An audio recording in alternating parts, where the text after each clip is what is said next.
Estamos chegando aqui mais uma vez para deixar um estudo para vocês nas sinagogas. E nesse dia, assim como quando Paulo chega, começar a falar sobre a história, nós vamos falar neste momento a respeito de Atos capítulo 13. Estaremos abordando parte da viagem de Paulo, primeira viagem de Paulo. E eu fiz aqui um slide qual eu quero apresentar. Vamos lá então para Atos, né? Convido você a abrir a sua Bíblia no capítulo 13 de Atos. Eu não vou contextualizar aqui, não vou ficar dando muita volta para a gente ganhar tempo. Mas só te informando que Atos 13, Paulo estava na primeira viagem dele, né? Primeira viagem missionária do apóstolo. Aqui a gente tem então o deslocamento de Paulo, Barnabé e João Marcos para sua viagem. Está lá em Atos 13, do 2 ao 5. Deixa eu fazer um corte aqui, vou buscar a Bíblia para a gente conferir. Então eu busquei a Bíblia, Atos capítulo 13, versículo 2 a 5, me parece que é isso mesmo. Tá, vamos lá, pegar aí do contexto, capítulo 13 em diante, diz assim: Ora, na igreja em Antioquia havia profetas e mestres, a saber Barnabé, Simão, chamado Níger, Lúcio de Cirene, Manaém, Colasso de Herodes, o tetrarca, e Saulo.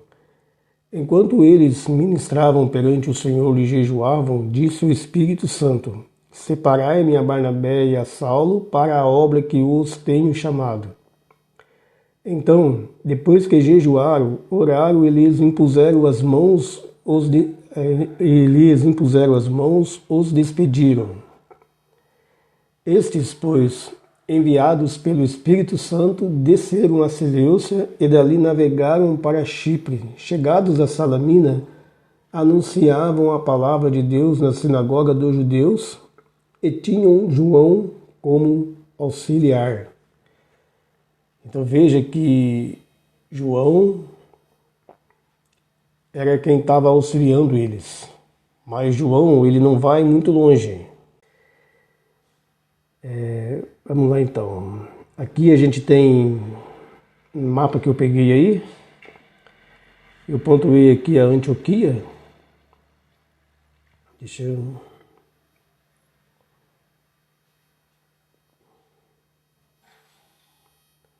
Aqui está o mapa.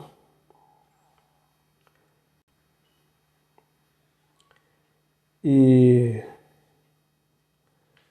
veja bem, aqui está a ilha de Chipre, né, nessa setinha verde aí, ilha de Chipre. Eles vão sair da Antioquia, vocês estão vendo aí bem no canto direito aí da tela. Eles saem da Antioquia, segue aí a primeira, aquela risca de baixo. Então eles chegam em Salamina, primeira cidade, daí eles vão para Pafos, até aqui João Marcos está junto. Né? Então em Pafos vai acontecer aquele evento onde o mago e o governador quer ouvir a palavra. E, aliás, ele pede para Paulo falar para ele da palavra, mas o governador tenta de tudo impedi-lo. Tenta de todas as formas impedir com que o evangelho chegue até o governador. Daí a gente sabe que Paulo, ele vai então confrontar aquele homem vai ficar cego, e a gente não tem relato na Bíblia falando que ele voltou a enxergar novamente. Daí a gente faz um contraste com Paulo, na conversão de Paulo. Quando Paulo fica cego, ele enxerga e volta a enxergar. Já esse homem, a Bíblia não relata se ele voltou a enxergar ou se não. Ou se relata, eu não consegui ver. Tá? Mas muito bem, depois de Pafos, então, eles vão novamente para Perge. Todo esse campo aqui, que vocês estão vendo aqui vermelho no mapa aqui, mas toda essa área aqui seria o local qual a primeira viagem de Paulo iria percorrer. Da segunda em diante, daí Paulo já iria avançar do outro lado, mais para o lado do norte, do ponto esquerdo seu aí da tela. Mas o assunto é a primeira viagem, né? Então, quando chega aqui em Perge, eu acredito que vocês estão vendo aí no mapa aí, Perge. Quando chega em Perge, então o João Marcos ele volta para trás. Ele desiste da viagem. Então, se você observar, depois de Perge tem Listra, depois tem Antioquia, depois tem Icônio, Listra, Derbe, depois ele volta novamente e se encerra novamente em Antioquia. Antioquia dizendo aqui embaixo, não Antioquia da Psídia, onde está o último ponto lá em cima. E esse Atos capítulo 13, aqui essa fala de Paulo está sendo desenvolvida aqui na Antioquia da Psídia, aqui em cima. Não Antioquia do ponto direito aí do seu visor, mas sim Antioquia aqui em cima. Ali em cima. Né? E então, Atos 13, Paulo, quando ele chega ali nessa cidade, ou seja, ele vai começar a pontuar a história de Israel até chegar ali no momento presente, qual era ali no tempo de Atos 13, que no outro a gente comenta mais sobre. Então aqui, né, conforme nós falamos sobre o encontro de Paulo e o mago, que está lá no capítulo 13 de Atos. Vamos dar uma olhada para ver o que Paulo ele vai dizer para ele, porque aqui Paulo, quando ele vai dizer o que ele disse aqui, então lá, vamos lá então, Atos 13, 9 e 10, diz assim: Então Saulo, também chamado de Paulo, cheio do Espírito Santo, olhou bem firme nos olhos de Ligmas e disse: Filho do diabo, inimigo de tudo o que é justo, você está cheio de engano e de maldade. Quando você vai deixar de perturbar os caminhos retos do Senhor? Paulo estava cheio do Espírito Santo, já esse mago, ele era cheio de engano e de maldade, apontando aqui para o anticristo, para o antimessias. Aqui tem um ponto profético, que quando a gente olha para a história de Samuel e outra, Paulo aqui, ele tá com o profeta Samuel em mente também, porque Paulo aqui está falando de justiça, está falando de morte de Cristo, de justiça, da manifestação da justiça, da esperança. E lá em 1 Samuel capítulo 2, quando Ana ela orava, quando ela pedia para Deus um filho, porque ela era estéril, ela vai dizer na oração que se viesse um filho para ela, ela iria apresentar ele a Deus, ele iria ter uma vida justa. E a gente vê ali cenário de justiça naquele tempo de Samuel. E Paulo, com certeza, ele está com Samuel em mente aqui. A gente lê todo o capítulo 13, contextualizar tudo, a gente vai ver que Paulo estava com Samuel também em mente. Paulo era cheio do Espírito Santo, já o mago, esse era cheio de todo o engano e de toda a malícia, inimigo de toda justiça. E era a justiça que estava se manifestando ali. Paulo estava apresentando a justiça, porque quando ele apresenta Cristo, ele está apresentando a justiça para o povo, para os judeus e para os gentios ali na sinagoga, em Atos 13. Daí a gente tem aqui o slide 5. Aqui eu coloquei, então aqui em Atos 13, no quinto slide aqui, eu coloquei um mapa, e nesse mapa eu fiz eu coloquei aqui uma foto, né, que eu peguei, e eu coloquei aqui uma linha do tempo, onde a gente vai ver aqui os 3 reis, E depois dos 3 reis, a gente vai ver os 2 reinos. Porque depois dos 3 reis, primeiro reis, que vai surgir então a divisão das tribos. Daí a gente tem aqui Israel, a gente tem Israel, que era o reino,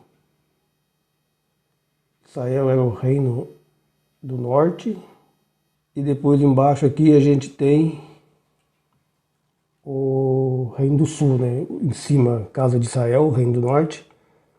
Embaixo a gente teria aqui o reino do sul.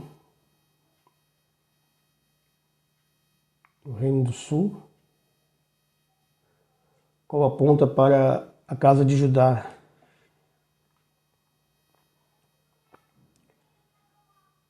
Veja que aqui o reino do norte em cima, ele vai mais ou menos até a metade, se você for comparar uma linha do tempo com a outra linha do tempo de baixo. Porque ele foi o rei, todo esse reinado aqui, ele foi acabado, destruído primeiro pelo Império Assírio. Depois o Reino do Sul continua novamente, e lá em cima ele vai terminar depois com as tomadas dos babilônicos. Veja que o ponto de partida é o mesmo, mas depois o Reino do Norte cai primeiro e o Reino do Sul continua. Mas eu coloquei aqui mais para vocês depois ler e estudar, porque aqui está falando das 2 casas de Israel. E Paulo tinha esse assunto em mente. Eu já falei que as 2 casas de Israel eram um pano de fundo no livro de Atos, as cartas. Mas em Atos 13, Paulo vai estar falando sobre a programação da justiça que Deus estaria preparando para o povo. Então ele vai começar desde o tempo do Egito, onde Israel era escravizado. Depois Israel sai, vai para o deserto, 40 anos no deserto. Depois eles vão adentrar na Terra Prometida. E ao adentrar na Terra Prometida vai ter o período de espaço de 450 anos dos juízes. Depois dos juízes, então, vem o primeiro rei Saul, qual a gente mostra aqui, né, Saul, primeiro rei que vai governar Israel por 40 anos. Depois a gente tem Davi, segundo rei, que também vai governar Israel por 40 anos. E depois então a gente teria Salomão, que também vai governar Israel por 40 anos. Agora, na linha do tempo que Paulo está trazendo, Paulo está vindo até Davi. Paulo está vindo até Davi aqui. E ele não vai sim citar Salomão, mas é claro que Paulo tinha Salomão em mente. Mas ele está citando até, a linha vem continuando, né? E aqui em Davi ele se encerra. Porque depois ele vai falar da semente de Davi. Essa semente a gente sabe hoje que é Cristo. É a justiça que se manifestou no tempo dos apóstolos. Percebe? Agora aqui no mapa eu fiz aqui essa continuação desses reinos, que é para você depois ler, estudar, meditar. Porque a história continua, né? A história não parou em Davi. Paulo veio até aqui, mas a história se estendeu, porque daqui, esse povo que era um só, né? É bom lembrar também que esses 3 reis, eles governaram sobre Israel num todo.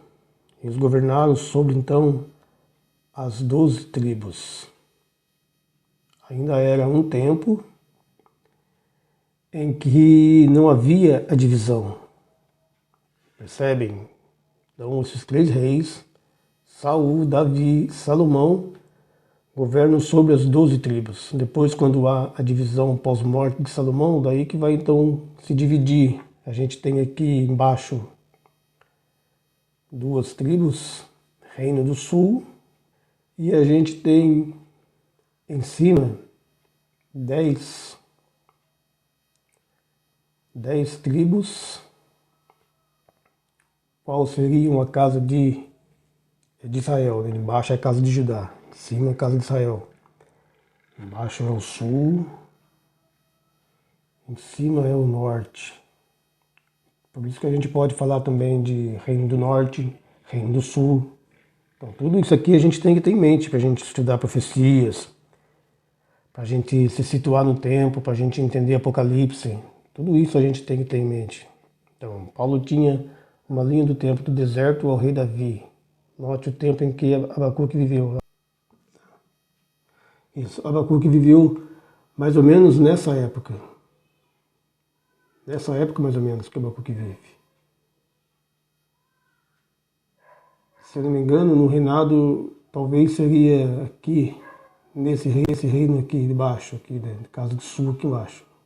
Não é o norte, é o sul. Porque quando ele vive, esse reino aqui em cima já tinha sido dispersado. A casa de Israel já não existia mais. O Império Assírio já tinha tomado esse império, esse povo. Então só havia esse povo para viver. Reino do Sul, você faz uma linha aqui, né? Aqui continua o sul e o norte cessa. E daí você tem nessa linha do tempo, você tem Abacuque, você tem Jonas, Naum, que foram praticamente conterrâneos de Abacuque. Você tem Daniel, Ezequiel, todos esses profetas vieram depois. Depois aqui, ó, seguindo essa reta, depois aqui que esse império do norte já tinha caído, já tinha sido destruído. Aí surgem esses profetas. E Abacuque surge mais ou menos aqui, nesse ponto mais ou menos, onde ele já tinha visto o povo ser destruído e o povo do sul estava a caminho também da destruição. Tanto é que no livro dele, Deus vai dizer que ia permitir que os babilônicos invadissem e os levassem cativo. Então, quando você tem todo esse cenário em mente, você conhece as festas, você vai saber por que Abacuque estava pedindo para que Deus fizesse justiça. Ele chega a falar lá em Abacuque primeiro: até quando eu vou ter que ver a injustiça? A maldade, ela assola a humanidade. Por que injustiça? Porque esse reino do norte já não estava mais na sua terra. Percebe que a justiça, para o povo na época do passado, a justiça representava o momento em que eles fossem pisar na terra de Canaã, quando Josué, sob o comando de Josué, onde então, tendo as terras, eles poderiam plantar. E se poderiam plantar, poderia comer e poderia alimentar as pessoas. Então, resumindo, das festas dos tabernáculos, a última festa do ano, eles podiam ver todo um círculo completado. Eles podiam olhar para tudo que passou no caso e ver que ali estava acontecendo justiça, porque a planta se colhe tem colheita, né? Se tem plantação tem colheita.